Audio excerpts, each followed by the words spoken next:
FDA and CDC have recommended the U.S. pause the use of Johnson & Johnson's COVID vaccine due to 6 reported cases of a rare and severe type of blood clot. As we mentioned earlier in the show, Wisconsin DHS, Public Health Madison-Dane County, and healthcare providers have temporarily paused its use. Dr. Jeff Potoff, of UW Health's Chief Quality Officer, joins us, as he does always on Tuesday, to talk more about this. Doctor, good to see you again. Hi, Dr. Potoff. Good to see you.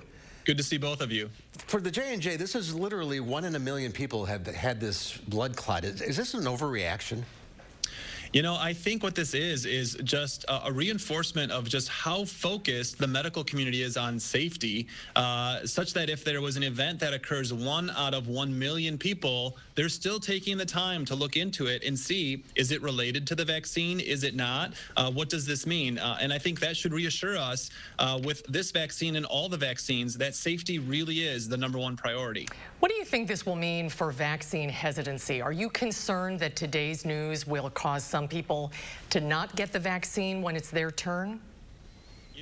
I do worry about that because oftentimes this kind of news is taken out of context, and I'm sure we'll see tonight on Facebook feeds people saying that the Johnson & Johnson vaccine causes a bunch of death from thromboembolic events, and we just don't know that. And I think, it does worry me that this could increase vaccine hesitancy, but, I would just ask people to, give it a few days, wait for this analysis to come out. I do think that we'll likely see Johnson & Johnson being administered here in the United States in a short amount of time.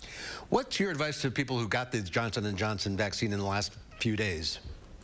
I imagine they may be feeling just a little bit of anxiety, but I think, let's just remind them of the numbers. It's 1 in 1 million. So, less likely that you'd have this side effect from a Johnson & Johnson vaccine than being struck by lightning. Most people are going to do absolutely fine, the far majority of them. And you are now protected from COVID-19, which is a much worse thing to have to worry about than whether or not you're going to be 1 in a million that might get blood clots from the Johnson & Johnson vaccine. When we talk about a pause, do you have any idea what kind of time we're looking at? It's hard to say definitively just because the manufacturer needs to provide data, committee needs to look at that data. I would say anywhere from like 4 days to a week or so is probably what we're looking at, maybe a little bit quicker, before they know whether this vaccine is actually causing blood clots, or whether this is just a random association and the vaccine isn't playing a role in the blood clots at all.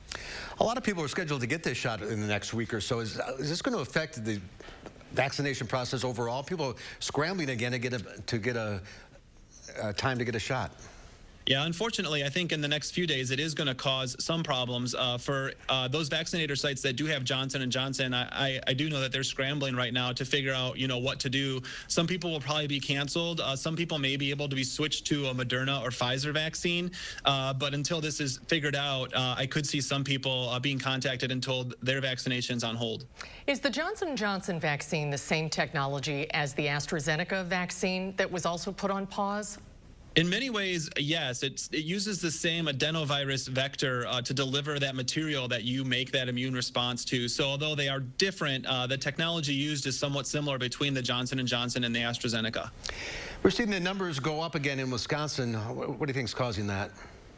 I think it's multifactorial. I think, one, it's those variants. They're much more contagious, and it's much easier for them to spread, especially amongst young people. And I think part of it is, we're just getting tired of socially distancing, wearing masks. Wisconsin no longer has a mandate.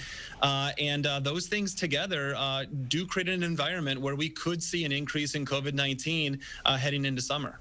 Well, we always talk to you about the race between the vaccine and the variants. As of today, who's winning the race? Boy, it's hard to say. I feel like the game's pretty close and we have a few more quarters to play. But, let's not make it a close race. Let's all get vaccinated and not give that variant a chance to really ruin our summer. That is the bottom line. Get vaccinated. That's a good place to end it. Doctor, thanks for being with us again.